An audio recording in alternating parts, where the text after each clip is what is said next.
Shalom Aleichem, Chosheve Liebhaber von Kunst und Yiddish. We'll start in a minute, so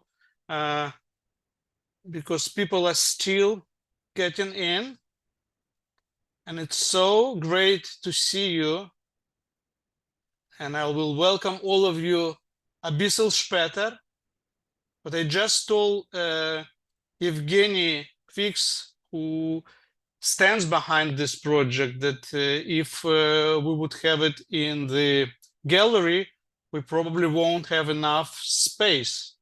But on Zoom, we can host as many as we want. Is noch einmal Shalom Aleichem, Chosheve Liebhaber von Kunst und Yiddish. Welcome to the Workers' Circle virtual tour, Modernish, or I call it Modernish, Yonia Fain and the art history of Yiddishland. This event will be recorded, and those who missed it will have a chance to catch up.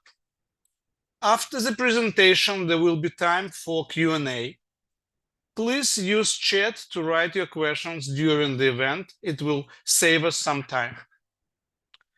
We start our program with the introduction and virtual tour of Evgeny Fix, the artist who created this unique exhibition, and thanks to Zoom wonders, brought it to us so we can truly appreciate it. Zhenya.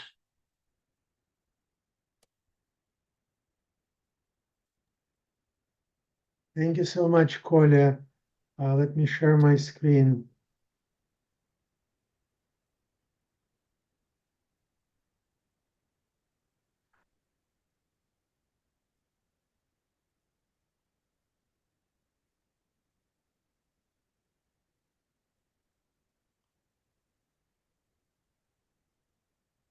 Thanks everyone for coming, and I'm very happy to tell you about this exhibition that I was working on together with curator Catherine Carl.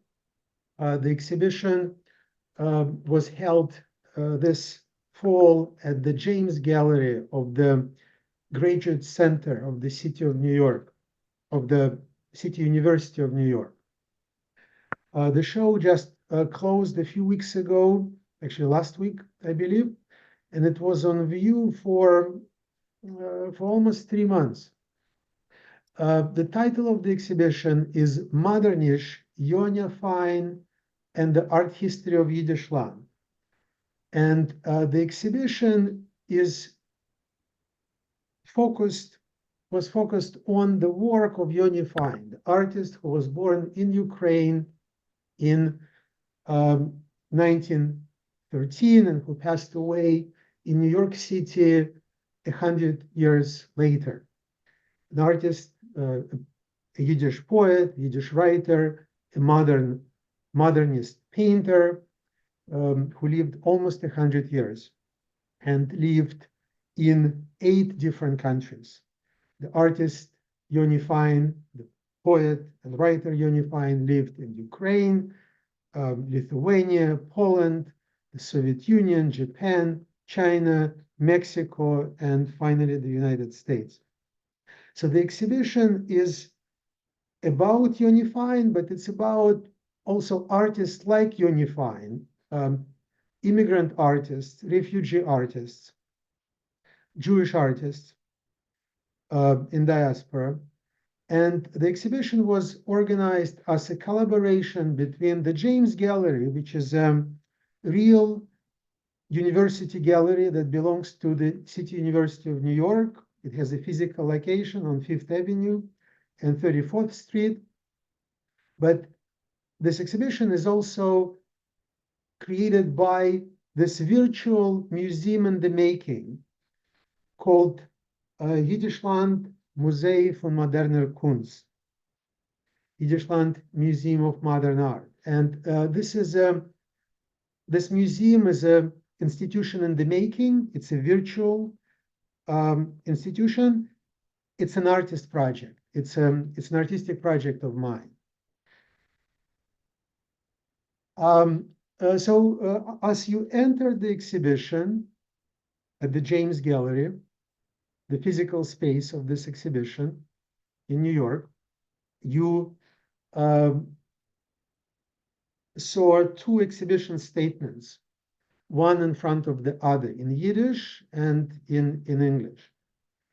Now, as you entered, on the left-hand side, there was a smaller gallery, enclosed gallery, where we exhibited the oldest works in the exhibition. So these are works by Yonia Fain done while in Shanghai, while Yonia lived in Shanghai in early 1940s. So these works are called the Shanghai portfolio. So these are the works that were done in Shanghai and brought later on to Mexico and then finally to the United States, where Yonia Fain moved in 1953. So these are works on paper, and most of the works in this exhibition were on loan from the Hofstra University Museum of Art in New York, on Long Island. So including this Shanghai portfolio. So you can see the dates of these works between 1941 and 1946, the Shanghai portfolio. And these are two portraits of Yonia Fain's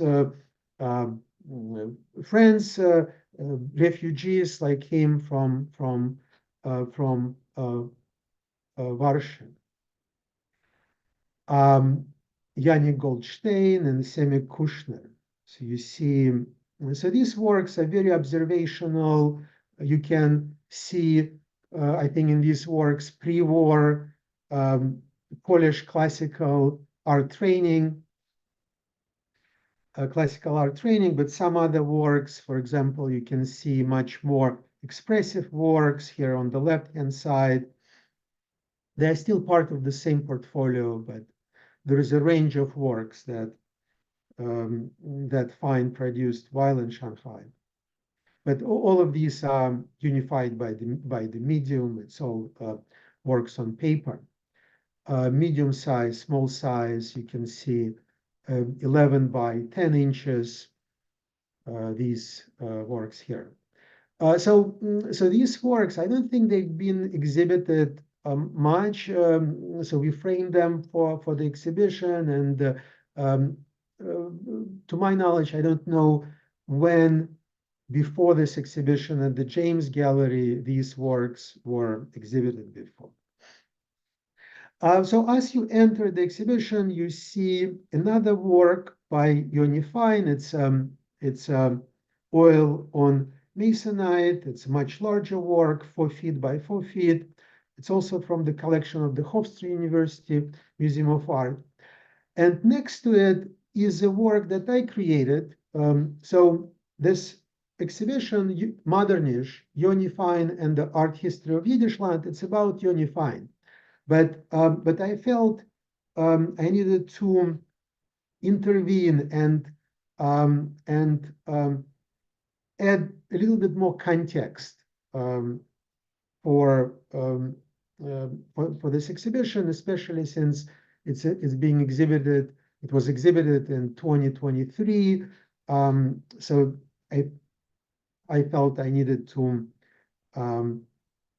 provide extra dimension, perhaps extra context for the exhibition.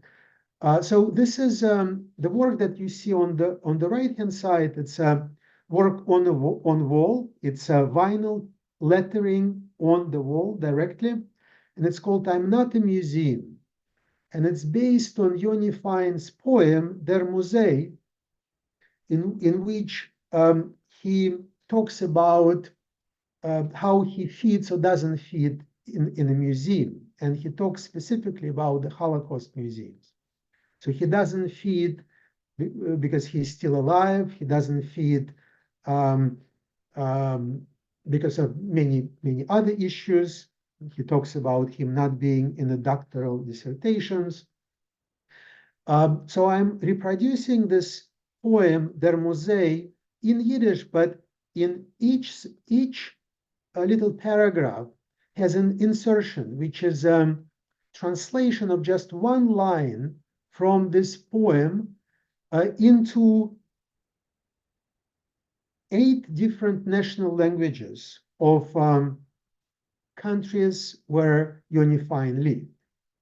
So we start with a line in Ukrainian, then a line in Lithuanian, Polish, and so on. And the last sentence that is not in Yiddish on this wall is, I know that I'm not a museum, in English in the last paragraph. Okay, so we're entering the exhibition, and the next work that I'm showing you close by here is the work called Prisoners. It's from 1970s. It's also from Hofstra, from the collection of Hofstra. We are entering the exhibition. I'm showing you some installation shots of the exhibition. And then, so all the works on paper in this exhibition, all the framed works on the wall, it's all work by Yonia Fain from different periods of his creative career.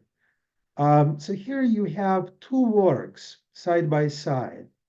On the right-hand side, you see the work called Holocaust. It's an oil on linen work, quite large. It's 80 inches by 130 inches from the collection of Hofstra. And then next to it, there is a map that I created a few years back, and it's called a map of refugee, Yonia Fain's map of refugee modernism. And this work, it's a wartime map. It's based on 1942 map of the world when the Second World War was still unfolding. And on this map, I traced Yonia Fain's travels and migrations and escapes from Ukraine to Lithuania to Poland to the Soviet Union to Japan to China to Mexico to the United States. And on this map, you also see some images by artists who were important in their respective countries when Yonia Fain moved there. So you see some works by Jackson Pollock or Jacob Lawrence in New York in 1950s when Yonia Fain moved there, and you see some works by Rufino Tamayo and Diego Rivera in Mexico when Yonia Fain moved there in late 1940s. So this is a close-up of this work, and the text comes from the interviews with Yonia Fain that Sheva Zucker conducted.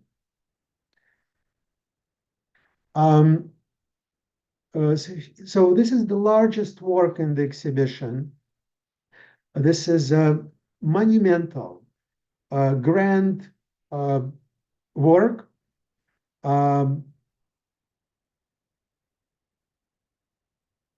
So I was very happy that we were able to bring it from Hofstra for the exhibition. It's oil on linen. It's not dated, so it's undated. And next to this work is again another intervention of mine. According to Yonia, Diego Rivera, when Yonia lived in Mexico City and became friends of Diego Rivera, Yonia was referred by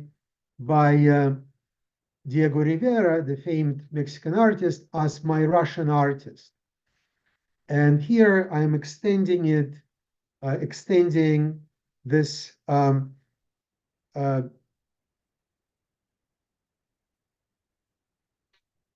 identity of Yonia Fain, complex, multi-layered, hyphenated identity of Yonia Fain into my Ukrainian artist, my Lithuanian artist, my Polish artist, and so on. So only the first line here is historically correct. The rest of the lines are my projections, right? My artistic intervention and extending of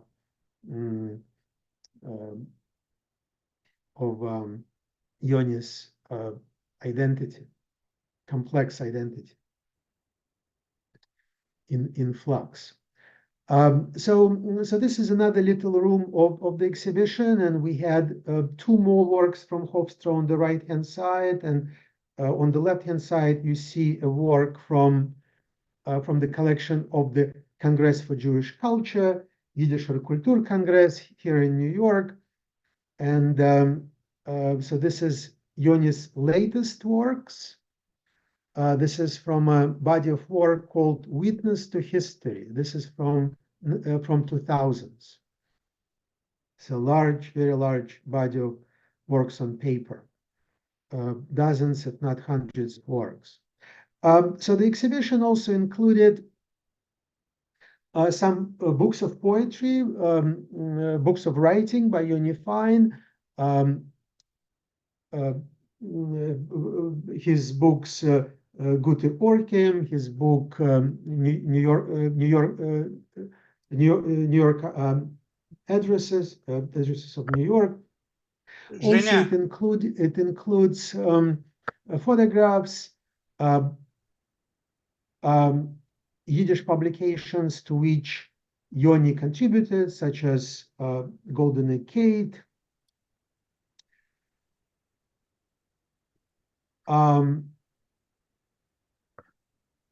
A lot of these materials came from Hofstra, photographs came from Hofstra, but the books we borrowed from the National Book Center. Some books also from my personal collection.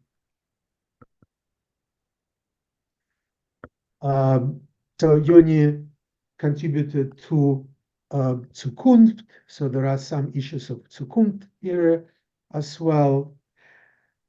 And there are other books on Jewish artists and Yiddish visual art in this exhibition, including this famous book published in Paris, Our Martyred Artists from, I believe, 1950s, mid-1950s. It's here on display, and also Jewish American artists published in late 40s before Yoni got to New York, published in English and Yiddish. And there are more interventions. For example, this map that I created, it's the title of this work is Toward the Art History of Yiddishland. And the idea behind this work is where does Yiddish visual artists like Yonia Fain, where do they fit in the history of European American art, history of modern art? And I'm playing here with locations and names of cities, names of towns instead of names of countries as locators of locations for Yiddish land art history of the Yiddish land, or the art history in Yiddish land. So more photographs in the exhibition. Yonia Fain from different. So this is a photograph from New York, from Brooklyn. And this is a photograph still from Mexico. I'll show just a few images of art history books that have yet to be written. Art history books of which Yoni should be part of. Yoni, an artist like him.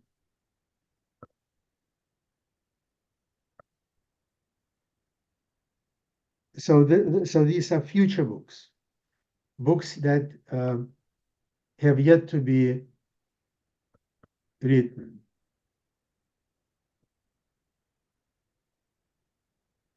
And I'll end with this last work, last intervention that I created, which I wrote 8 letters to national art galleries of 8 countries where Yonia Fain lived.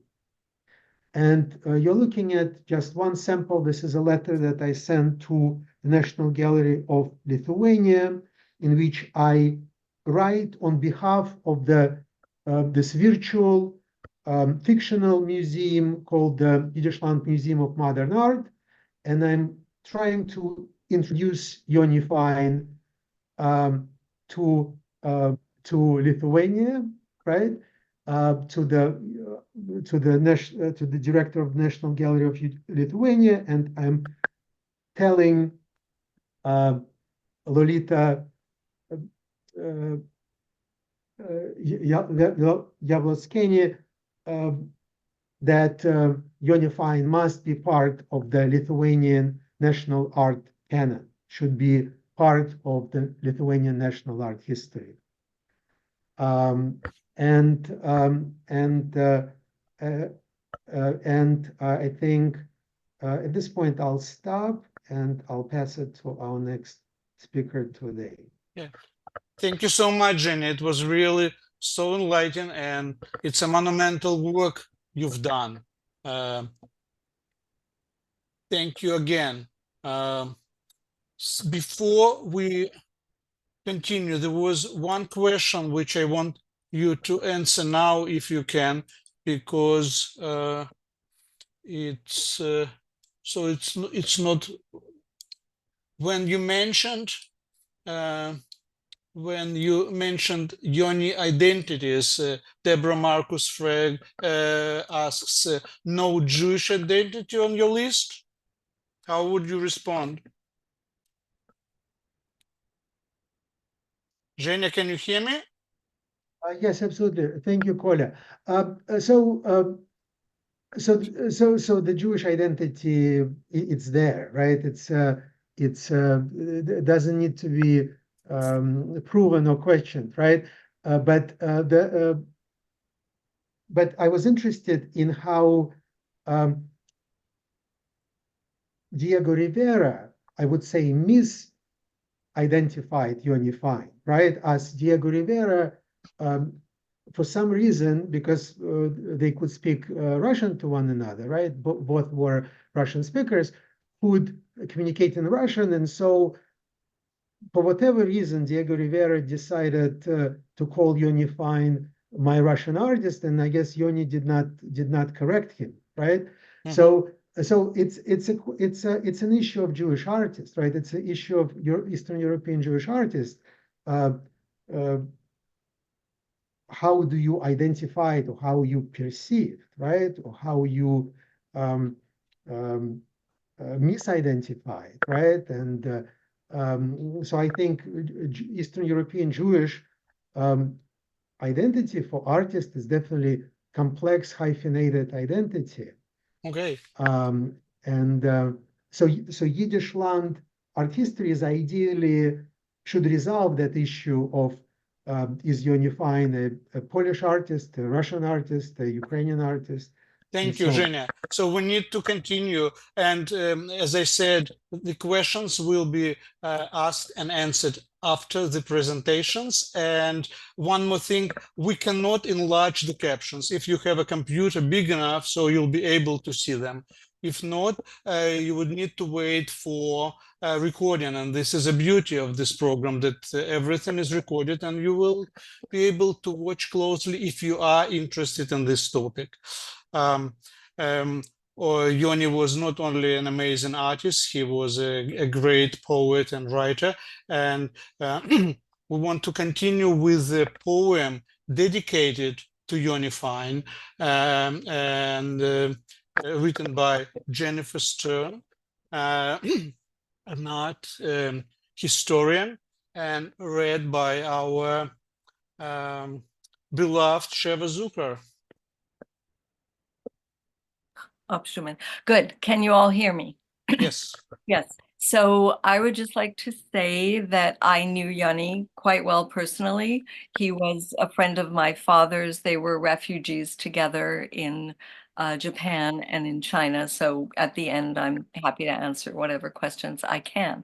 It's a pleasure and an honor for me to read this poem by Jennifer, who was one of my Yiddish students who just started studying Yiddish, I think around COVID time, maybe a little before. And lo and behold, she's turned into a poet. So we wanted very much to involve her because of her work as an art historian and a curator at Brandeis, and somebody who really cares about Jewish art. And we asked her, would she write a poem kind of inspired by Yoni Fain? So this is what she wrote. Yiddische Hand, Lekovid Yoni Fain. Jiddische Hand kneten weitig wie Leim, ziehen ihm aus und katschen ihm mit geniete, unruhige Finger. Gestalten ohne Schier formen sie mit dem bitteren Stoff, was besteht von die Inuim von unzählige Deures. Nor alpines gefinnen die jiddische Hand euch Hoffnung und Emune und mischen sie aus wie Röschene mit dem Tag. In alle Sachen ausgearbeitet von jiddischer Hand ist voran asa hepech, unmöglich und wunderlich schön. Jennifer? Schönen Dank, Sheva. Jennifer is an art historian, recently wrote a groundbreaking article in Yiddish forward about Yonia Fain and Yiddishland, and she will share with us her understanding and interpretation of artist's work. Jennifer. Thank you so very much. And thank you to Sheva for reading my poem. I deeply appreciate it. It's very hard still for me to read Yiddish. Afakol.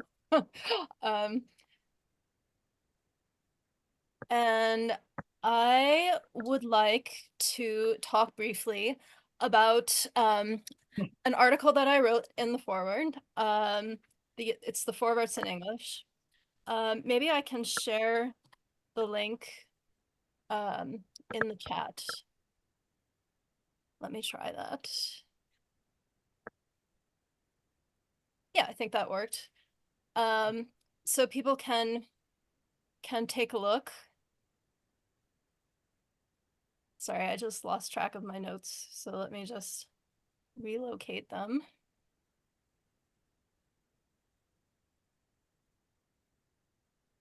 There we go. So I'm grateful for the chance to talk briefly about my article. And the article focuses on a fundamental mismatch between the way art history is conceptualized and the lived experience of Eastern European-born, Yiddish-speaking refugee artists. The field of art history is, and always has been, dominated by nations. Museum labels give the name of the artist, their dates of birth and death, and their nationality, even for medieval and Renaissance artists who lived long before the formation of modern nation states. Whole subfields are defined by nation, like French Impressionism. Even a major contemporary art exhibition like the Venice Biennale, which might be expected to break free from outmoded conventions, still organizes its pavilions by nation. But where do Yiddish-speaking Jews fit into this national model?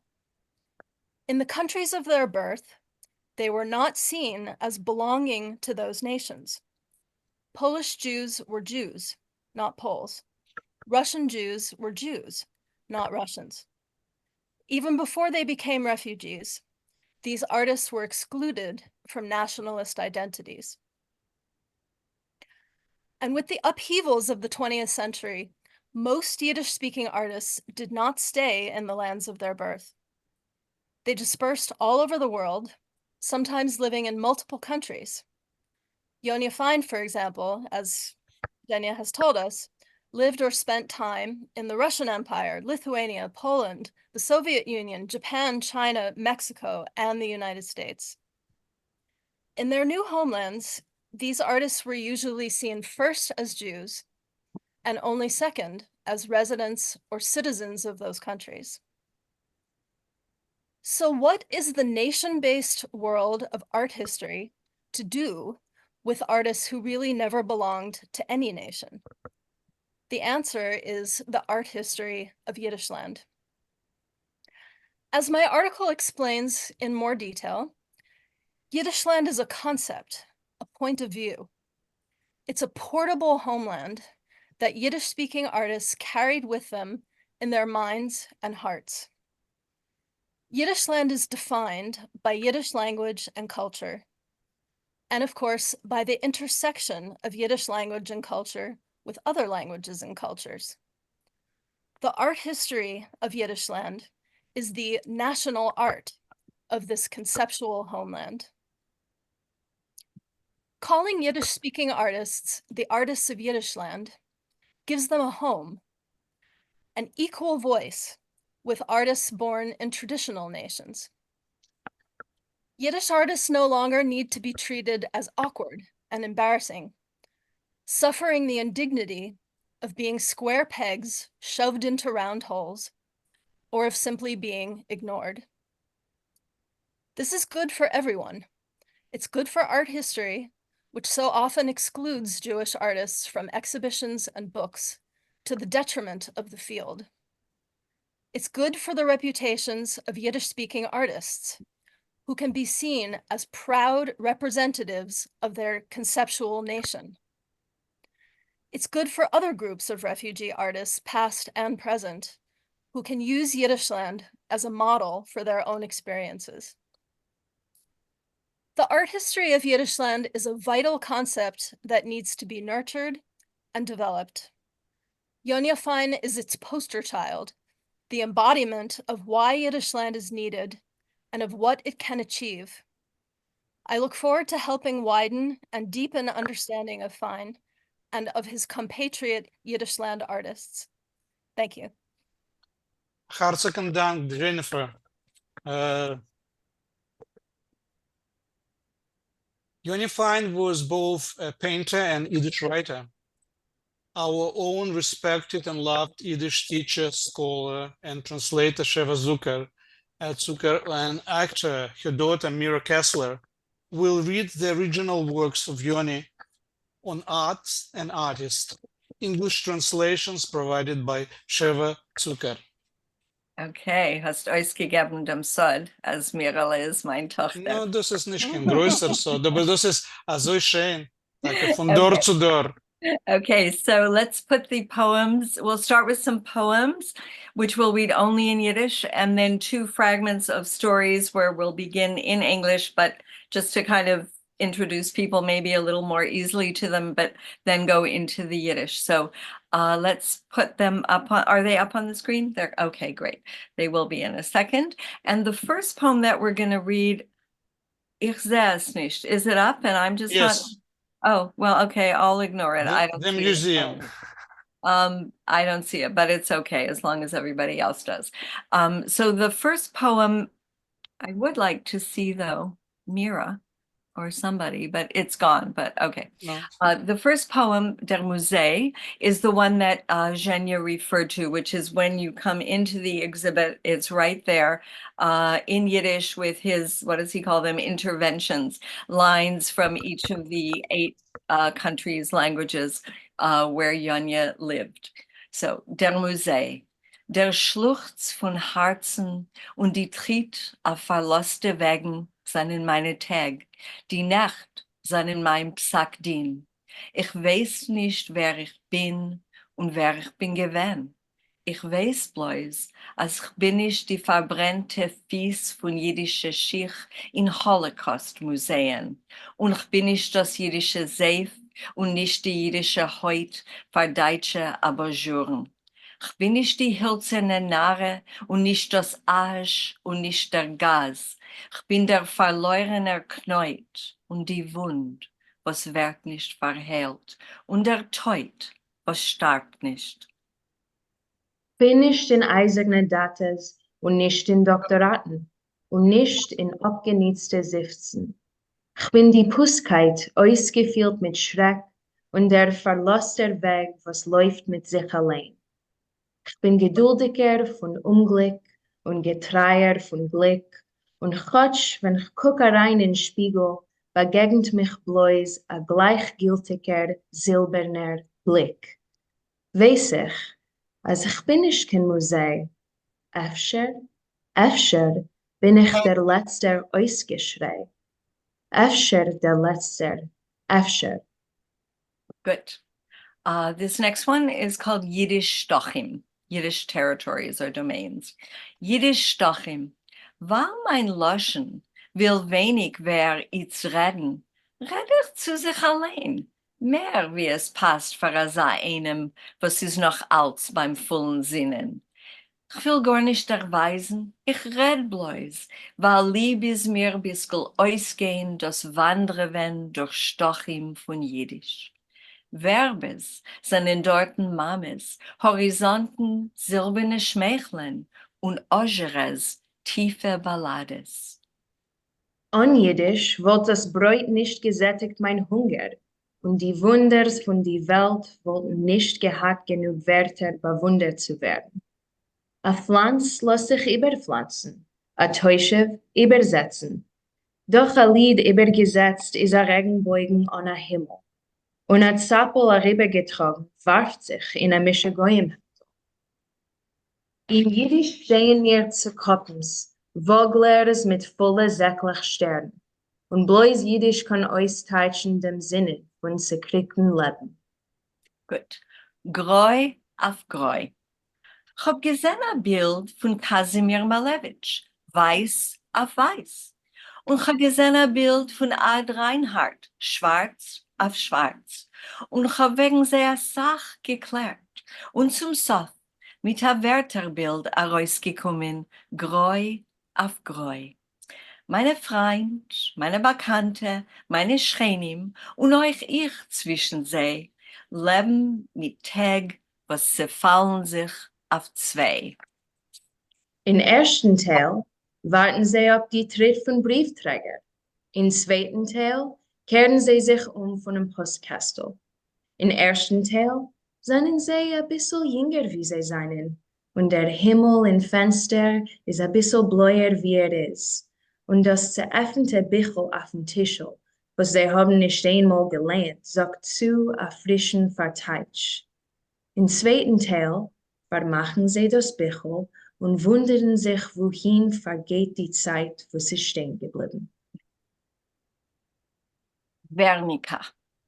Nach dem Abrichten Golles in New York ist Picassos Guernica in Madrid gehangen und Spanier sind gekommen bei gucken das Werk von sehr großen Sohn. Und gezwungen, heuch, über seine Käpp, hat der Geurel gehalten die Waagschale in Hand, uns haben die Waagschalen gewiegt sich arop und aruf. Auf ein Schal ist gelegen die historische Nacht, auf der zweiter der Menschens Talent. Mol dem Tag bei Nacht. Mol dem Tag bei Nacht und die Nacht bei Tag. A Bild ist die Landschaft von einem Gedank. A Rog, wo die Älter hat die Jugend verbracht. A brennendicke Tier von a Bänkschaft zurück aufgemacht. Mol nicht, was du sehst, mol, was du kannst nicht vergessen. A Gräsel zwischen Felsen verpresst die Freude von Teilen mit den Woglern dein Essen. Farben seine Nenter und weiter von leibenden Flachen, sie an Plecken die Neshome von Sachen. Greu, der zählt wegen der Teutezeit von a Stein, violetter Ros wegen dem Morgenhimmel, was will nicht leben allein. Macht das Unbekannte bekannt, mol Neblen, Brief von Berg zum Toll, mol von Stillkeit des Kohl und Wiederkohl. Mol dem Verstand, was macht dem Pensel dienen dein Hand. Zwillingen seinen, Schatten, Licht, Verreus, zurück. In a Bild seinen Stieres zwei Seiten von ein Brick. Okay. Jiddische Oisies. Vor mir beweisen sich jiddische Oisies in Kapottes, in Recklach, in Bluskes, in Hemlach voll mit Wind. Jiddische Oisies, durchgeschossene Lungen, schreien die Rissen, sie jagen mich an, sie jagen mich über, sie fallen, sie steigen. Sie kommen von Erev mein Sein und gehen weiter von mein Werden.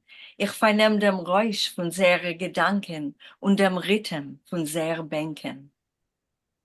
Oisies, Fußtritt von Kufes. Mit Oisies Leben verfielt die Wand von mein Haus. In seiner Namen sitze ich auf a Thron und regiert über die Beis Eulems von mein Welt. Meine Tieren und meine Fenster seien ständig zerprallt. Mein Leben ist aufgemacht. Jiddische Oisies, Flämmlach in der Nacht. Good. Okay, now we're going to go to the prose.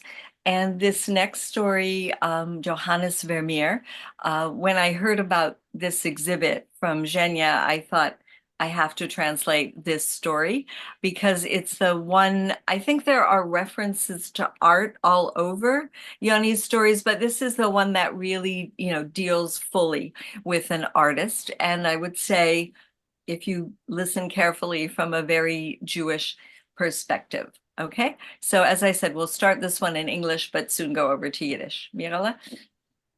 Johannes Vermeer. More than once, he had tried to put an end to his senseless and convoluted plan. But despite all efforts, it never worked out for him. The plan, like a shiny, dark green plant, grew and blossomed in the hidden, shadowy depths of Ben's mind.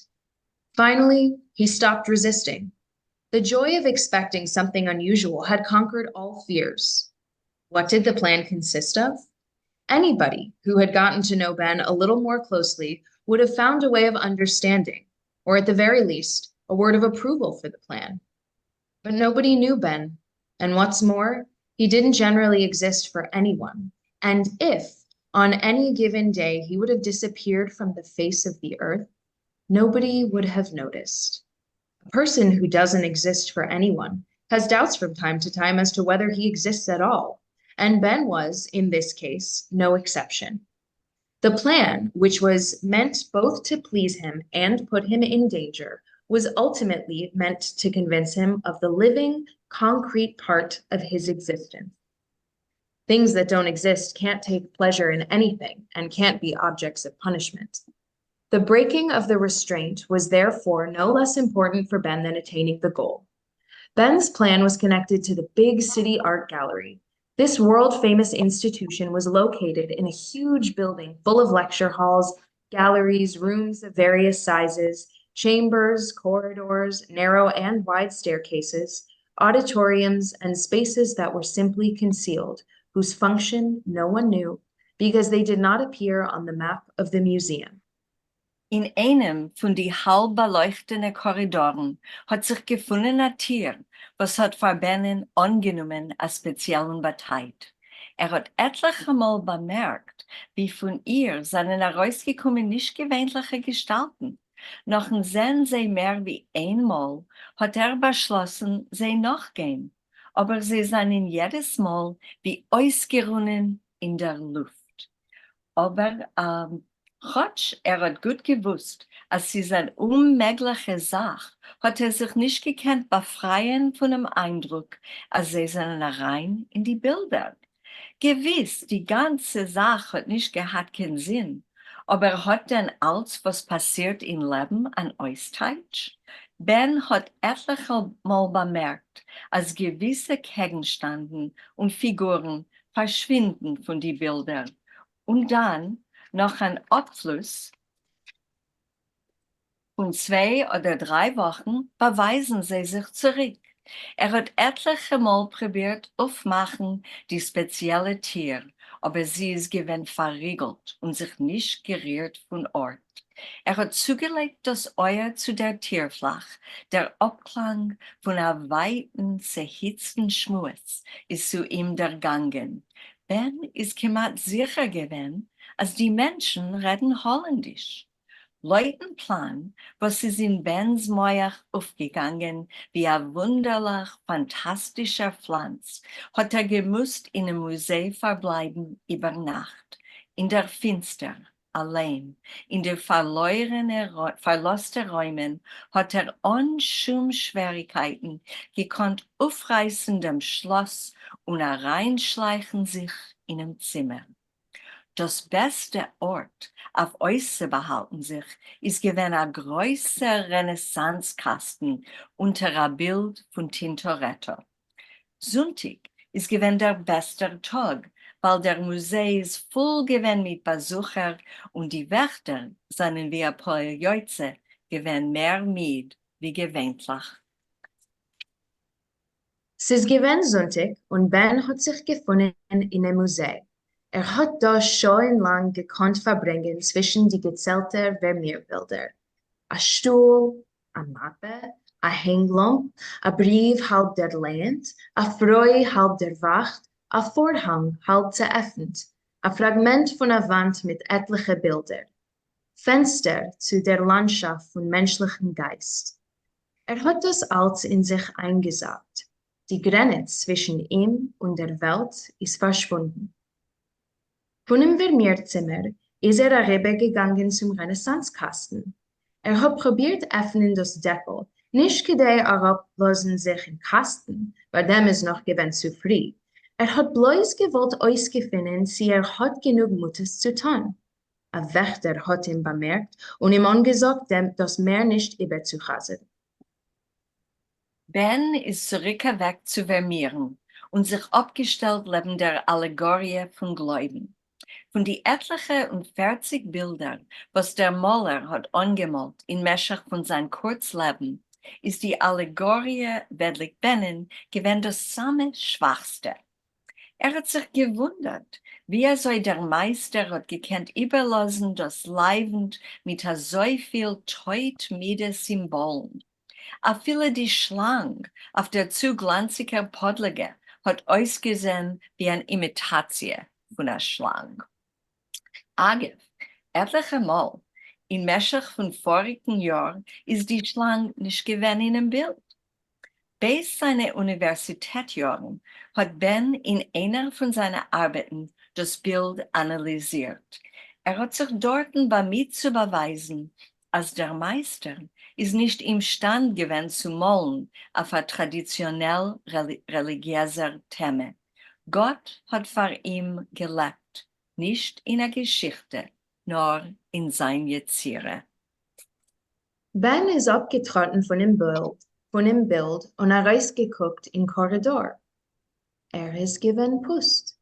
Mit einmal hat Ben beschlossen, als Oiber wird in Meschach von die kommenden 20 Minuten nicht durchführen sein Plan, muss ihm im Ganzen aufgeben.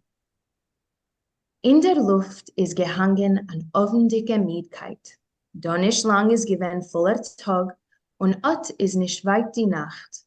Ben hat sich schnell der Nente zum Kasten und aufgehoben das Deckel. Plötzlich ist Emetzer angekommen und Ben hat viele nicht Bewesenes herabzulassen. Aber dem Fremden ist das, weiß es, wenig was angegangen.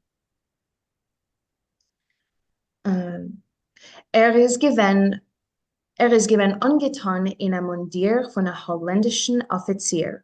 Der hohe schwarze Hut mit einem breiten Rand hat gemacht im Ganzen verstellt sein. Mit der Handbewegung hat begrüßt dem zu tumulten Ben in und weiter fortgesetzt sein Gang in der Richtung von holländischen Zimmer. Ben ist hastig herein in den Kasten und Pamela vorsichtig herabgelost über sich das Deckel. Ben hat nicht gewusst, wie lang ist gelegen in dem Kasten. Hat gehabt das Gefühl, als ist etliche Mal eingeschlafen. Der Säger hat ihm nicht gekonnt helfen. Der Zifferblatt ist in der Finsternis gewesen unsehbar. Arum ist gewesen still. Der größere Museum hat jetzt gelebt mit sich allein. Ben hat kaum untergehoben das Deckel. A windige Frischkeit hat berührt sein Pony und ist heraus von dem Kasten. Der Arum ist gewesen beleuchtet von einem schwach gelblich Licht. Bloß von der Weitens hat sich gezeichnet a reuter Aufschrift, Exit. Ben hat sich gelassen auf die Spitzfinger gehen zum holländischen Zimmer. Nicht einmal hat der Herd von der Weitens Tritt und hat sich verhalten. Die Tritt, regelmäßige und sichere, haben sich der Nenter. Ben hat sich umgeguckt zum Kasten und sich schnell herabgelassen zu sein Deck. Die Tritt haben sich gehalten in ein der Nentern. Sie haben sich ausgegleicht mit dem Kasten und weitergegangen mit dem regelmäßigen Marschrut.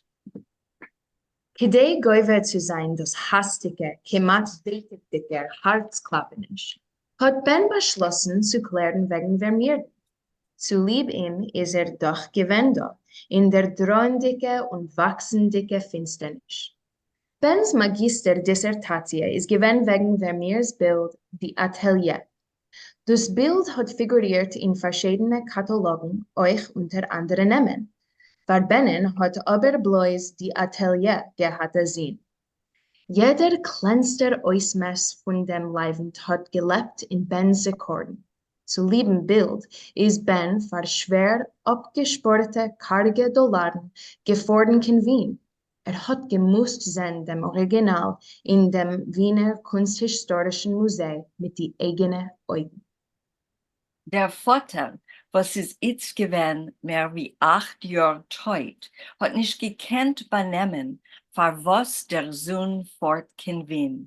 Wie soll kann man im Namen von der Kunst vergessen Geschichte, hat gehalten in ein Teilen. Bens versichern dem Vater, als fort nicht zu sein die Stadt, nur Vermeers Atelier, hat wenig was geholfen. Auf dem Fliehfeld hat ihm der Vater als Meuchel gewähnt. Meile, hat gesagt, azoi is weist euch der Seder von Sachen. Ein Dor ist nicht bekäuert, a zweiten Dor überzugeben sein Zar. Okay, that's just the middle. We'll leave you hanging. You can read it in English in the forward or find Yonia Fain's book, New Yorker Adressen. But that line, I think, that one generation can't transmit its pain to the next is obviously highly ironic and kind of the key to the whole story. So let's go to the last prose selection, which is Der Hotel, which I believe that I translated this about 20 years ago. It was in, you can see the atelier, it was in the Pakenträger. I think it was the first thing, as far as I know, by Yonia that was ever translated. I think it's a wonderful kind of Kafkaesque story, and I actually prefer it to Kafka. That's maybe a little sacrilegious, but anyway, let's begin. We'll start in English. The hotel. I lived in a special hotel for refugees. It was an old 4-story wooden building. The white paint of the outer and inner walls was peeling, and pink, blue, and brown colors, traces of vanished days, could now be seen again. The hotel supposedly had a long and illustrious history, but nobody remembered it anymore. Narrow, wooden, slightly warped steps led from one floor to the next. The newly arrived refugees sprawled on the first floor. In time, if they did not manage to settle down in the city, they moved to the second floor.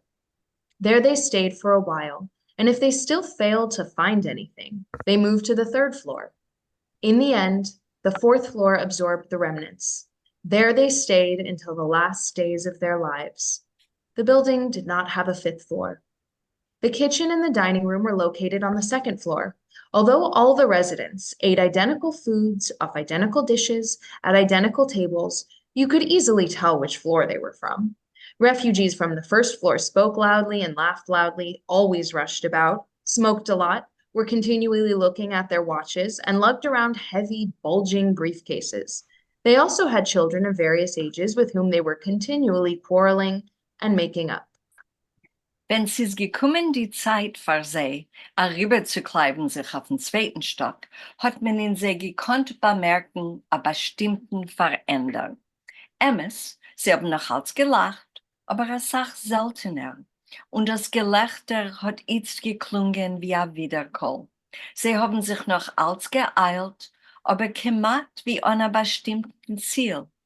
Ort haben sie sich sturmdick Ärger herausgelassen und eine Rege oder zwei später sind sie schon gewesen zurück. Sie haben gehalten, etwas in ein vergessen, sich der Mannen und wieder vergessen. Nach jeden weg und umkehren sich, haben sie ausgesehen ein bisschen älter. Öfter sind sie gelaufen zum Telefon, was hat sie vergessen zu rufen. Öfter haben sie abgewagt den Briefenträger, was hat dem ausgeguckten Brief nicht gebracht. Öfter sind sie entlaufen von ihren Gedanken. Ihre Kleider haben sich euch gebeten. Sie haben jetzt vorgestellt, ein modernem Gemisch von Überbleib und Banei. Über ein abgerissen Hemd hat geblimmelt ein neuer Schnips. Unter alte, säckeldicke Häusen haben herausgescheint gelbe oder rötlich-bräune Schicht. In der Klappe von einer hängendicken Rackel hat geflammelt ein Nelke. Bei ihren Freuen ist der Verränder geworden noch beuleter. Auf versorgte Cap haben sich herabgesetzt wie äußerliche Vögel, allerlei farbige Hit. Arum die Tailles haben sich versteift breite, goldene und silberne Passen. Und die Fies, verlittene, kluge Fies von Wanderer, haben mit einmal probiert, der Jugend die Zeit in enge, moderne Tuffliers auf heuche, dünne Knaffel. Die Kinder, was sind mit sehr einmal gewesen auf den ersten Stock, sind ergens verschwunden geworden. Die weite, große Stadt ist mit Stamme geworden sehr heim. Die Einzelnen, was sind mit sehr Jahr verblieben und herüber auf den zweiten Stock, haben angenommen das Äußern von jüngeren Brüdern und Schwestern. Beim Herübergehen vom zweiten Stock auf den dritten hat der Verränder bekommen sehr konkrete Formen. Ich nutze das Wort Formen, weil ich kann nicht finden kein passendes Wort. In der Emerson ist es gewesen ein Verschwinden von Formen. Auf dem dritten Stock haben die Plätze angehoben zu werden unformdig. Sie sind alle gewesen ein Teil von einer konkreten Unformlichkeit. Die Grenze, was teilt auf ein Jochid von dem zweiten, ist gemacht verschwunden. Die Männer haben gedrämmelt über breit zerspreite Zeitungen. Die Frauen seien schön gesessen, mit verlegter Hand und zerspreite Fies und sich zugehört zum Wuchs von dem eigenen Leib. Teil von sie haben angehoben nicht zu der Herde, Teil nicht der Sinn. Teil haben bloß gedenkt, was ist geschehen mit 20, 30 Jahren zurück. Wegen die Einwohner von vierten Stock will ich schreiben, wie weit möglich winzig, weil ich bin eine von sie. Oder besser gesagt, ich bin geworden eine von sie, Leuten Befehl von dem Direktor. Wedlich mein Äußern, Weltbenehm und rechtlich Energie, habe ich anscheinend noch als gehört zu der Welt von ersten Stock. Aber mein Gefühl ist dem Direktor von unser oder sein Institution winzig was angegangen. Ich habe bekommen eine Instruktion von der Kanzlerin, als ich muss in Meschach von 3 Tagen sich überkleiden auf dem vierten Stock. Hab gehabt etliche Bekannte in Stadt, aber keiner von sie hat in sein Diere nicht gehabt kein geistig oder physisch Ort für mir. Hab in Stadt euch gehabt Emerson, was sie gewähnt mehr wie ein Bekannter, a Freu. Mit 8 Jahren zurück hat sie gewollt werden mein Weib, aber ich bin nicht gewähnt, great Chassene zu haben. Das Verbinden sich mit Emerson an dem Gefühl oder zum winzigsten an der Illusie von Liebe meint anzunehmen Resignatie wie dem Jesod von Leben. Ich hab sich noch als gegen dem gerangelt. Jetzt hat mit der dosiger Freu gewohnt ihr Sohn, was ist zurückgekommen von der zerstörmten Welt mit von 2 Gärten. Hat sich verlost a lange Bord, a Gräue und zusammen mit die Kerzen, was die Mama hat gehalten in ein Servieren, hat geduldig vernommen die Meises wegen ihr Mann und sein Taten, was ist gefallen im spanischen Bürgerkrieg. Ich hab nicht gehabt kein Geld und meine 2 Fachen, was ich hab mitgebracht von der alter Heim, haben da mehr nicht gehabt kein Abnehmers. Hab ich nicht gehabt kein ander Brehre, wie anzunehmen dem Direktors Befehl. Ich hab versteht sich probiert aufklären meine neue Schreinim, dem Direktors Teuers. Sie haben mich freundlich ausgehört, geschmeichelt, voll mit Mitgefühl, zugeschockelt mit die schwere beinerne Käpp und mir gegeben zu verstehen, als euch sei seinen Affen Fährtenstock zu lieber Teuers.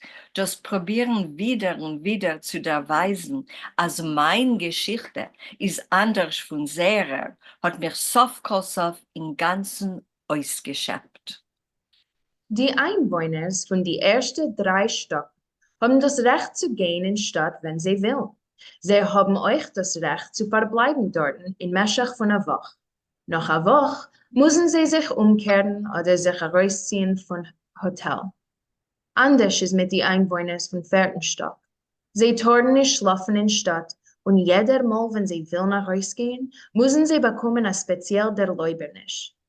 Mit ein Wort, die Einwohner von 4. Stock belangen mehr nicht zu sich allein. Sie sind in das Eigens von dem Hotel. Von sich bin ich rübergeschickt geworden auf den 4. Stock und verloren mein Recht, sich frei zu bewegen. Habe ich als mehr sich angehäuben zuzuhören zu die Gedanken, was seinen Gewinn tief verborgen in die weite Winkeln von mein Meuch. Also, Lemaschel, habe ich jetzt gewollt unbedingt wissen, wer hat dem Direktor bestimmt, wann das ich den Posten? Wer hat ihm gegeben, die nicht geschriebenen Gesetze, wie zu verwalten über uns? Wer hat ihm zugestellt das Geld und wer hat kontrolliert, ob seine Kontrolle hat Bichlal existiert, wie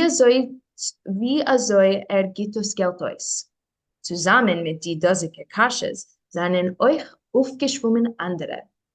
Öfter winziger, wichtiger, aber noch mehr notwendiger. Wie seht aus dem Direktors Weib? Wie bezieht sich zu seinen Kindern? Was hat bei Emmes lieb? Und was lacht Sie hat einmal geweint? Und sie hat einmal gehabt, eine Geliebte? Hab kein Regen nicht gesuffigt, als hat uns Feind mit der ruhiger, routiner Feindschaft. Was hat mehr als Scheiches zu Gewohnschaft wie zum Druck von Gefühlen. Speziell hat gemusst Feind haben die Einwohner von 4. Stock. Aber euch da hat nicht Gefühl, nur bürokratische Buchhalterie dezidiert. Wir sind gewinn süße Fresser. Und doch, an uns wollte nicht gehabt kein Posten. Ich hab dem Direktor gesehen nicht mehr wie 3, 4 Mal. Von deswegen habe ich keinmal nicht gehabt kein Bedürfnis, etwas zuzugeben oder herabzugeben von meinem ersten Eindruck. Ist gewesen ein Mensch, zufrieden mit sich allein. Ich wollte gegangen a viele weiter. Ist gewesen ein Mensch, koidem kol, zufrieden von sich allein. Ich hab gehört, als Farim ist gewesen sein Vater der Direktor von unserer Institution und Farim dem Vaters Vater. In Institutionen wie unsere wo Menschen leben an Wurzeln, ist schwer abzuteilen, ganze Emissen von Stamm Austrachtenischen. A viele die älteste Einwohner von vierten Stock haben nicht gekannt dem Direktors Vorteil.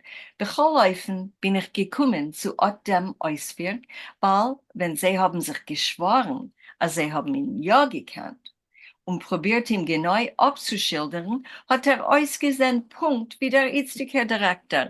Nicht älter, nicht jünger, nicht dicker, nicht dünner. Auf dem zweiten Stock, in Oh, Schreines mit der, oh, Mom. Entschuldigung, okay. Auf dem zweiten Stock in Schreines mit der Kirche hat sich gefunden die Bibliothek und der Lehensaal. In Lehensaal seien in 3 Schures gehangen Porträten.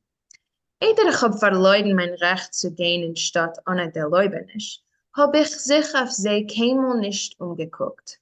Das seien nicht gewähnten Porträten von Schreibers und Stammpenner, was der Verwalter oder sein Vater oder sein Vaters Vater haben gehalten für nötig aufzuhängen, haben mich nicht interessiert. Aber jetzt habe ich gehabt Zeit auf viele Versachen, was haben mir früher nicht interessiert. Mein Leben hat Möhre gehabt zu bleiben hängen in der Pusskeit. Ich habe im Gichen ausgefunden, als keiner hat keine Sache wegen die Fotografie es nicht gewusst. A viele die Hotelbeamte haben gequetscht mit die Plätze, wenn ich habe sich noch gefragt, wenn man die Fotografie stellen vor. Was winziger hab sich wegen sie gekonnter wissen, als mehr haben sie mich zugezogen. Haben sie gehalten in ein an Plecken nahe Protein. Alle, sei die Männer, sei die Frauen, seinen Gewinn kimat von demselbigen Alter, zwischen 30 und 40. Alle haben sie gehabt lange, müde Pennemer mit Größe, a bissel zu große Augen, halb offener Meiler und sehr ausgezogene dünne Hälser. Sie seien ähnlich gewesen, einer zum Zweiten, nicht wie Brüder und Schwester, nur wie Patienten, was leiden auf derselben Krank. Ich weiß nicht, sie machen es die ausgezogene Hälser, was ich hab nicht gekonnt vergessen. Sie machen es der Krank, was ihr Namen hat keiner nicht gewusst, haben sich die Menschen mir genommen Cholmen. In Gichen habe ich entdeckt, als kemat alle Einwohner von vierten Stock haben gehabt mehr weniger dieselbe Chaläumes. Und ich habe vorgelegt, man soll unterschreiben, aber kosche, wegen Arabnehmen die Bilder. Alle sind mit mir Masken gewesen. Aber wenn es ist gekommen, die Zeit, sich unterzuschreiben, haben das bloß getan 2. Der Schachen, was ist geschlafen in a Bett, leben mir und ich. Es seien weg etliche Wochen. Die Fotografien sind geblieben auf sehr Ort und ich habe angehäuben, sich zu sie zuzugewöhnen. Von Zeit zu Zeit haben meine Schreinim von anderen Zimmern, was haben gewusst wegen mein Petitie, mich genommen betrachten und unmittig zu schockeln mit die Cap. Etliche haben mich auch viele gefragt mit Sorge, wie ich fühle sich. Sehr nahe Beziehung zu mir hat mich verweilt. Nach allem ist mein einzig Verbrechen bestanden in Betten herabzunehmen Fotografien von Menschen, was keiner hat nicht gewusst, wer sie seien. Mit einmal ist etwas geschehen, was hat mich verfüllt mit Sorge. Okay. Ihr wird müssen allein gefunden die Meise und lehnen und wir wollen endigen. We'll finish our reading with a poem that I kind of think of as Yoni's animam in his credo, and it is indeed called I Believe, ich glaub. Ich glaub, als der Qual Cholem zu der Griechen dem Teich und der Teich dem Jam. Und ich glaub, als das zertrottene Gräsel hat nicht gegrient siehst, als soll sich stamm. Ich glaub, als der Ja und der Nein willen einer zum Zweiten der gehen. Und als Frühling, wenn's nimmt regnen, schmeichelt a viele a Stein. Und ich glaub, als wenn der Umruf von Säger geht aus, ist der Säger noch als voll mit Zeit. Und als das Teure ist ständig nannt und das Große ständig weit. Und ich bin nicht sicher, dass mein Glauben ist nicht mehr wie eine eigene Sache. Fühle ich ihn wie den Brief von einem angegliedten Eisen. Und ich glaube, dass der Soloway singt nicht, gedei etwas zu derweisen. Und ich glaube, dass der Knetsch in mein Stern schneit sich in mein Meuch herein, was prüft a Weg zum Himmel gefunden. Und ich glaube, als mein Verleudenkeit gart mein Liebschaft zu dienen. Und ich glaube mit dem ganzen Herzen, Gott, mein Herz ist von Langschein zerspalten und von Steiner zu Neuf geklebt.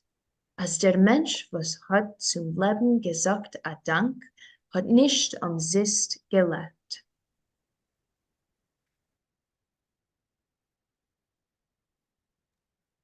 Hartstikke Dank, Sheva, Mira, Jennifer, Evgeny, Boruch, was hat Azoi.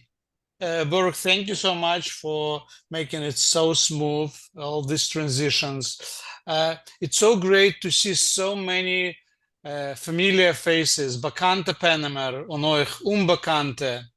And I hope that you had enjoyed the presentation. And so far we had 2 questions, both from people I know. And Shelby Shapiro, Ashok mit Joran sind, ich habe dich gesehen, schon lang nicht gesehen, aber sehr angenehm. It's so nice to see you. And Jenny, it's a question for you.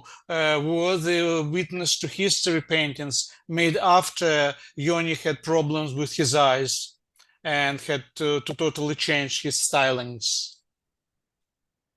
I believe it, the witness to history was done while Yonia's eyesight decreased. So I think it was before he worked on these works on paper during his eyesight deterioration, as far as I know. Thank you. Could I Yeah. just add something? Of to that? course. Yeah. So about his poetry, in his last years, he couldn't see what he wrote. So he didn't write. He thought the poems out in his head. And then a woman, Judith Maltz, who was the wife of a New York Yiddish poet, mostly over by telephone, he would dictate the poems to him.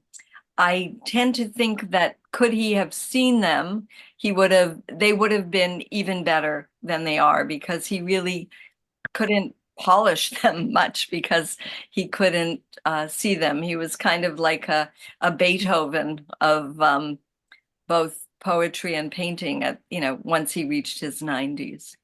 Yeah, so that affected both his writing and but he kept on with both. Dank, Sheva. And Regina Borens from France. Seid also gut, wo kann man gefunden und lernen die alle Texten auf Yiddish? You can get the book, and this I know is quite readily available. What we read, I think most of them are from Der Fünfter Zman, the poetry, but maybe also from Gute Orchim. I'm not sure which is Gute Orchim, I'm pretty sure is at the Book Center website. I'm not sure about Der Fünfter Zman, but you check, but you could get it, I'm sure, from CICO, from High Wolf at CICO, that's CYCO. I'm sure that there are some copies. And the New Yorker Adressen, and I'm so glad that you want to read them in Yiddish. I think you could probably also get from CICO. But if there's any problem, let Kolya know, and I'll at least, try and make it. I would like to include this information into our email to all participants and registrants who will get this recording, and also some tips of how to get these materials in Yiddish. Yeah, I see a hand from, yes, Devra. You're muted. Please Yeah, open. I wanted to ask Evgeny something about the influences on Fain in terms of his art. It struck me that, you know, you were going through Guernica and there was a piece that looked a little like Guernica. And there was another piece that I can't call to mind right now, but it was evident that he had been studying the works of people, or at least to me, the works of people who were modernists or postmodernists. Did you cover that in your catalog for his show? Thank you. So I do see some influences. I mean, I see definitely in his autobiography, Fain talks a lot about wanting to come to Mexico after the war, specifically to study with the Mexican muralists, with the great Mexican muralists. So I definitely see a little bit of maybe Rufino Tamayo in some of the works.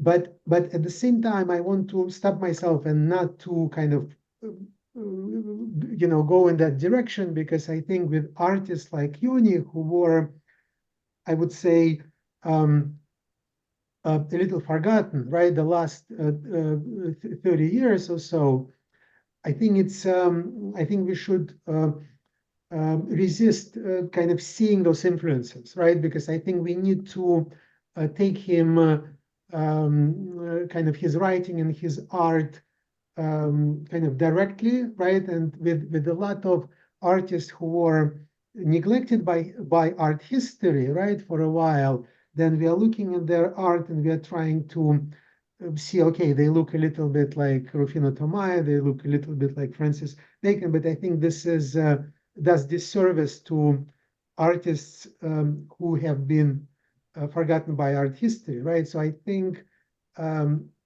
I don't think it's important if there are influences. I think overall his writing and his art, is strong, is vital. So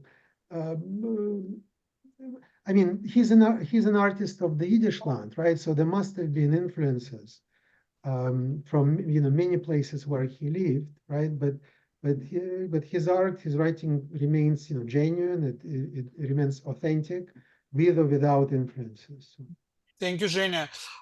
There is actually some tip from Yiddish Book Center regarding Yoni's work in Yiddish. So you can, from Philip Schwartz, hartelijk dank, Philip. And if you have more sources to add, please add, so it will be easier for us then to distribute to everybody who was who registered for this program. Shelley, you have another question because I see a hand. Yeah, I remember visiting Yonia and his wife in Brooklyn and seeing his studio. And Yonia was not a basketball player. And here are these huge, muscular canvases. And when I got back to Washington, I phoned him and asked him, I didn't see any ladders. What do you do? Stand on Helen's shoulders? And he said, no. He said, I have a step ladder for sketching. He said, but anything that requires emotion, I lean on my wife. And it was just very, very powerful work. And after his eyesight went, and he had to develop these new stylings, scale down his work, it was incredible to me that he could adjust that way. But this is the kind of artist, the kind of Volksmensch that Yonia Fain was. Anyway, thank you. Thank you so much for such a nice contribution and comment. Sheva, you want to say something? Yeah, I wanted to say two things. And one was, I don't know if it came across about the question of influence. I can't really speak to it, but Yonia Fain was a professor of art history at Hofstra for many years, and he also studied this in Vilna. And so clearly he was aware of many, many painters. He was not in any way cut off from the art world. And in some of the, I think the earlier things we saw, the Chinese ones, I don't know much, but I seem to see a slight little influence in some of them, and maybe we didn't get to see them up closely enough. But you can sort of start seeing a bit of a Asian influence in some of what he painted. And although Shelby, you said he was not a basketball player, for an Eastern European Jewish man of his time, he was quite tall. And if you saw the picture there of him by his easel in Brooklyn, he was also very good looking. Okay. That's irrelevant, but I have to say it has caught my eye. Okay. But this is a very nice way to finish our program and sagen hartlichen Dank allen für den Kommen und wünschen euch bleiben gesund und kommen zu unseren jüdischen Unternehmungen. Thank you so much. Yeah, it's great to see people. Amazing. Okay. Yeah. Wonderful. Thank you. Thank you. Thank you. Thank you, Borach. you. Schönen Dank.